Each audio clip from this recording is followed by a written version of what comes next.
You're welcome back, guys. This is going to be One Piece chapter 965, the Kurozumi clan conspiracy. And I've got to say, I've already pre-read this chapter, and what a time to be alive! This is so peak. I cannot believe. I would never imagine this. I could only. I used to dream of this moment. Uh, I'll talk about that moment when it comes up as I go through the chapter. So we're still in this amazing flashback moment. I'm not even complaining that we've been in this flashback for a few weeks now because it's amazing. So this dude, what's he called? Odin. He's been. He somehow managed to have two children aboard the Moby Dick. What the heck? What's going on? So yeah, before we all that, she says something quite cute actually. Uh, she wants to return to Wano, but she feels like she's already met her destination. That was pretty cute. And we see everyone just all spying on them, and they all look kind of funny with the whole romantic poses. We see Marco and Juzo, and we see that Nekomumushi was trying to disrupt them, but that doesn't go very well. And yeah, and we see the Moby Dick is under attack by the Navy, and Odin's like, "Oh, we should go fight them." Blah, blah, blah, stuff like that. Never run away from the battle. But we see that Whitebeard's quite a wise dude, even back in his prime, and he knows that they're a large organization, and if you fight them, they just keep on coming. So there's no really point. Mm. And Odin can't believe that.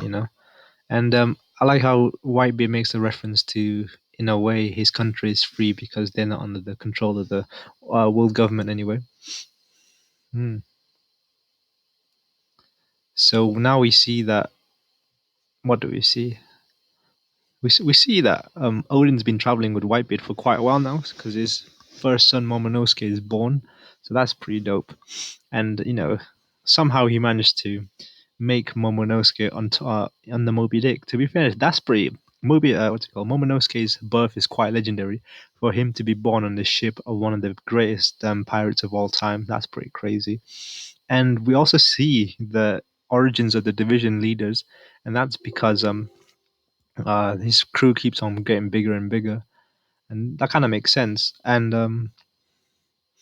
I quite like how Odin's actually involved with the original crew members in the division cap anyway, and they make Odin the second division captain to him, and his face just looks like, no, I'd rather not have that kind of responsibility. And we just keep getting more montages of things that happen, and we see another highlight is they meet a boy called Teach, an orphan, and that's how he recruits him. And I reckon Whitebeard really regrets this decision later on anyway. So yeah, we see more of Odin, but then we go back to the Wano Kingdom, and something drastic has quite happened. So the Shogun, also known as Odin's father, is actually he's falling ill, and here we see him in a conference with all the feudal lords anyway. And something interesting happens here. I have chosen to appoint the man that Odin regards as his younger brother, Kurozumi Orochi. So that sounds so suspicious. Why? But then this is the kind of the big reveal in how Orochi's gained power from everything, and this is like his final moment. And as we learned, so when he was just some random dude, this witch came up to him and told him everything about who his grandfather is. I felt like this witch was his grandfather, and the whole backstory of his clan anyway, and how they used to rule Wano. Hmm. Yeah, and yeah, gives the whole backstory, kind of putting ideas into Orochi's head actually. And yeah, that's pretty crazy. And I don't know who this witch is, but this witch is super suspicious. And yeah, this is kind of planting the seeds early, I guess. So Orochi, and because Orochi is from poor, we see that his ambition is all about fame, power, and all of that stuff. So he does that. And this witch is, do you know why this witch is super, super suspicious? Because I feel like this could be something to do with the world government or something. Because they have a devil power, which where they can change their face, which is the same fruit as Mr. Two as well. So that's pretty crazy.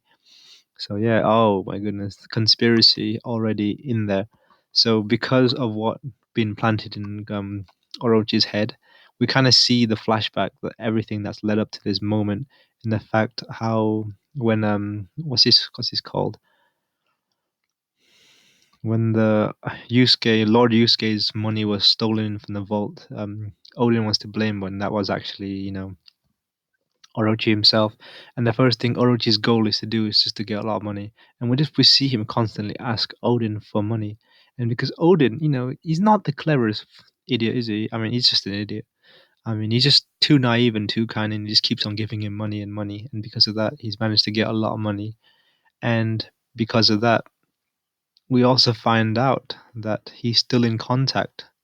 Is it?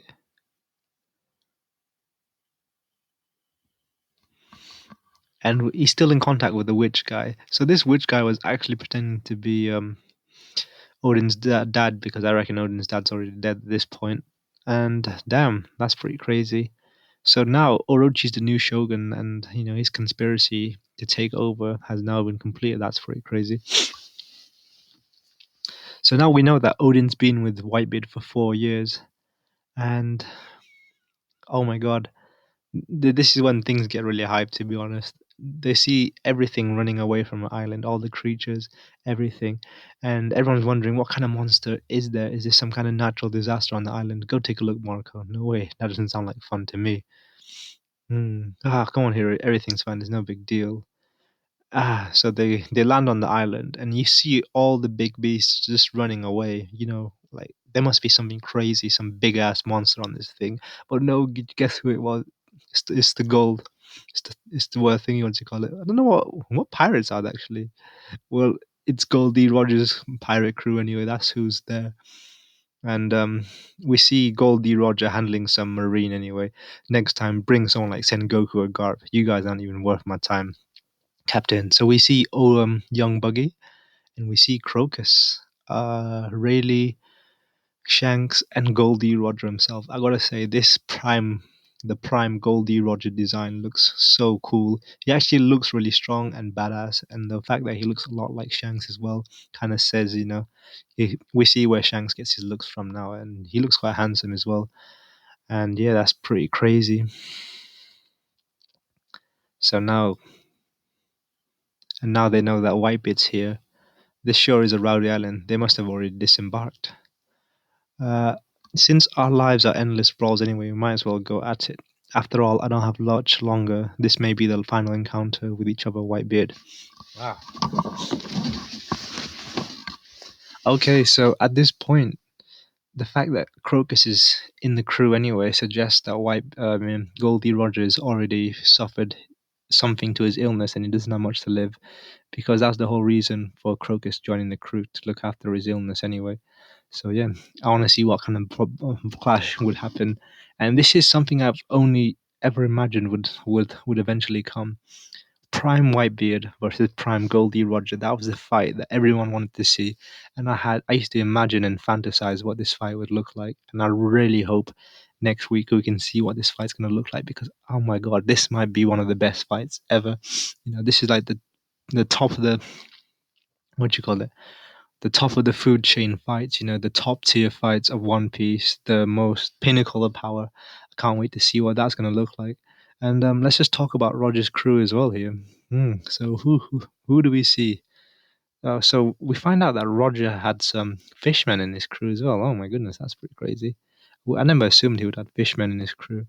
Yeah, we can see Rayleigh. Rayleigh looks pretty badass. He looks a lot like Zoro as well, actually, with his sword. And we see Shanks with his straw hat and the Rogers pirates anyway. And we see a lot of fodder characters as well. I can't tell if that's Yasap or I don't know who that is, but we see some of the main characters anyway. And that looks like Scopper, and yeah. But I never thought there'd be a fishman on the pirate. Or actually, it could be that dude. I forgot what his name is, but never mind. The one who's Frankie's father or something. But he doesn't look anything like him, so I doubt that's him anyway. So yeah, I cannot wait to see what happens next, and I really want to see that fight. It'd be epic.